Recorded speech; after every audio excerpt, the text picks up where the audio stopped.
बांधी इस दुनिया से उठ चुका अन्नदान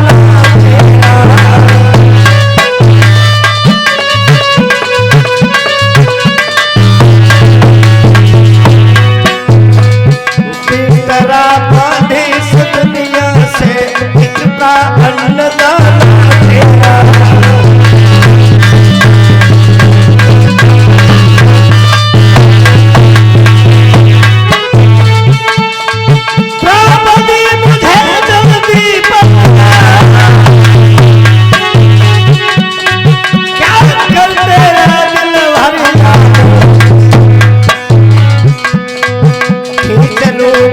सारे तन किया टुकड़े टुकड़े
तलवार लेकर के भीम अश्वत्थामा को मारने के लिए आगे बढ़े।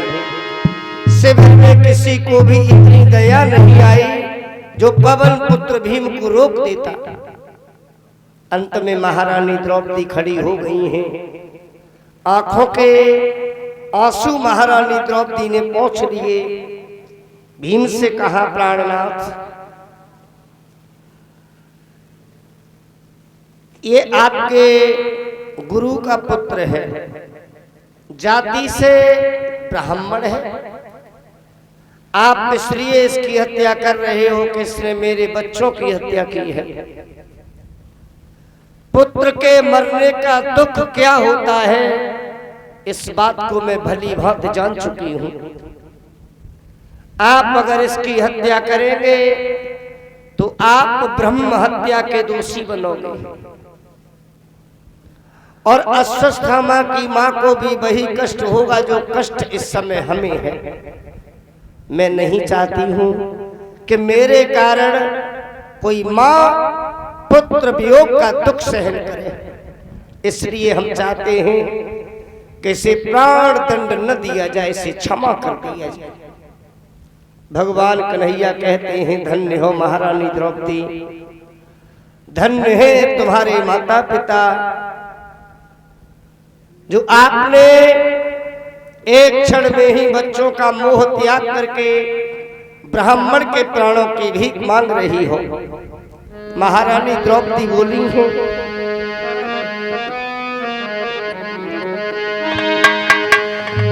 केवल धारी बेबस ब्राह्मण पर अब क्या हथियार चलाते हो।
कहा मैं ब्राह्मण के प्राणों की भीख आपसे मांग रही हूं, इसे क्षमा किया जाए।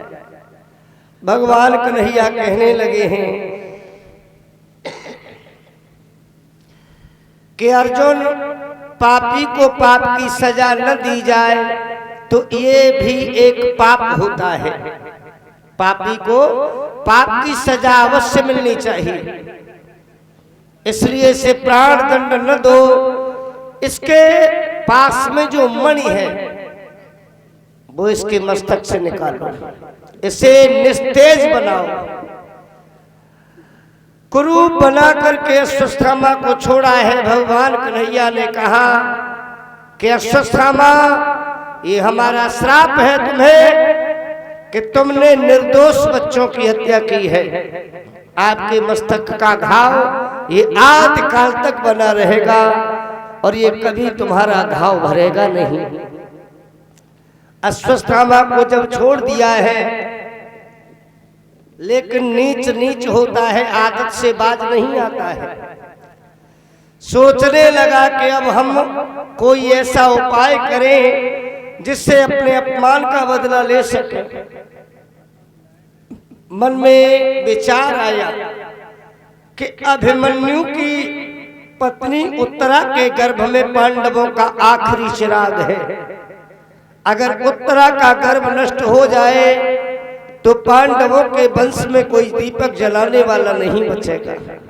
अश्वत्थामा ने ब्रह्मास्त्र का प्रयोग उत्तरा के गर्भ पर किया, जिसकी महाज्वाल से उत्तरा का गर्भ अंदर ही अंदर जलने लगा है। उत्तरा रोकर के भगवान कन्हैया को आवाज लगाती है कि प्रभु रक्षा करो, रक्षा करो गोविंद। मैंने इस गर्भ के कारण अपने पति का साथ नहीं दिया, मैं पति के साथ में सती नहीं हुई। कन्हैया, मेरा धर्म नष्ट हो गया। आज अगर मेरा गर्भ नष्ट हो जाएगा तो मेरा धन भी चला जाएगा। प्रभु, धर्म तो नहीं बचा, धन ही बच जाए। उत्तरा रो करके आवाज लगाती है,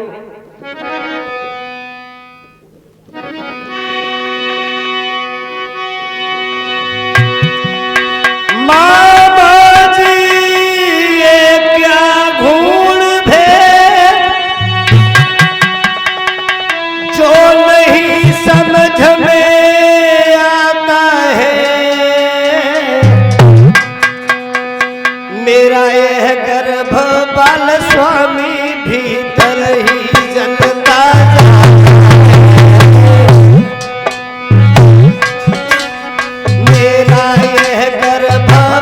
स्वामी अंदर ही जलता जाता है।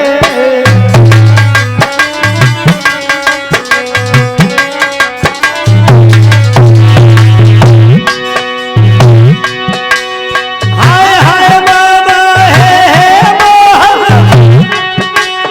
काशी पर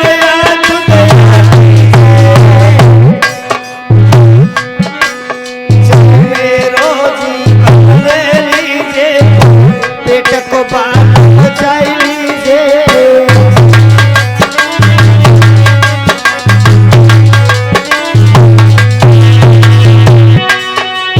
मेरा जीवन ले लीजिए,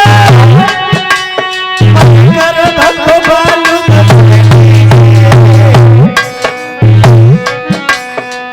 मेरा जीवन ले लीजिए, गर्भ को बाल बचाई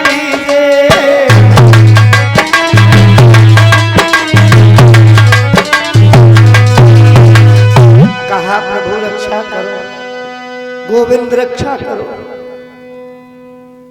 भगवान कन्हैया ने वो दर्द भरी आवाज सुनी है, सूक्ष्म रूप बनाया है, उत्तरा के गर्भ में प्रवेश कर गए।